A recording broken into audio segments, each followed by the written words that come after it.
বৰছলাৰ বছাশিমলুত ব্ৰহ্মপুত্ৰৰ ব্যাপক খহনীয়া। শোণিতপুৰৰ বৰছলাত ব্ৰহ্মপুত্ৰৰ বিধ্বংসী গৰা খহনীয়া। জাহ গ'ল ৩টা পৰিয়ালৰ বাসগৃহ আৰু পথ। জাহ যোৱাৰ উপক্ৰম বিদ্যুতৰ খুঁটা। শংকিত বৰছলাৰ ১ নম্বৰ বছাশিমলুবাসী। কুম্ভকৰ্ণৰ নিদ্ৰাত বিয়াগুম জলসম্পদ বিভাগ। উল্লেখ্য যে বৰছলা বিধানসভা সমষ্টিৰ ১ নম্বৰ বছাশিমলুত ব্ৰহ্মপুত্ৰৰ খহনীয়া অব্যাহত আছে। ব্ৰহ্মপুত্ৰৰ খহনীয়াত জাহ গ'ল ৩টা পৰিয়ালৰ ঘৰ দুৱাৰ আৰু বিঘাই বিঘাই কৃষিভূমি। খহনীয়াত ১ নম্বৰ বছাশিমলু আৰু বৰছলা সংযোগী পথ জাহ যোৱাৰ উপক্ৰম হৈছে।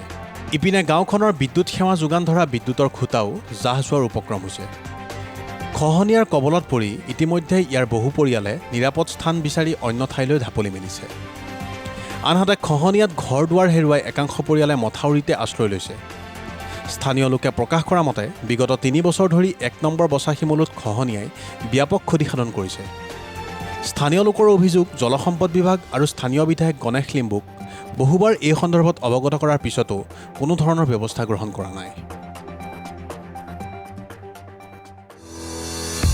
বৰ্ণ টু ফিট বিভিন্ন মানসিক প্ৰত্যাহ্বানৰ মুখামুখি হ'বলৈ অনুপ্ৰাণিত কৰিব পৰা এখন বিশেষ গ্ৰন্থ। আপোনাৰ আৰু আপোনাৰ শিশুটিৰ শাৰীৰিক আৰু মানসিক প্ৰত্যাহ্বানৰ শক্তিশালীভাৱে মুখামুখি হ'বলৈ আজিয়ে ক্ৰয় কৰক বৰ্ণ টু ফিট। এমাজনতো উপলব্ধ।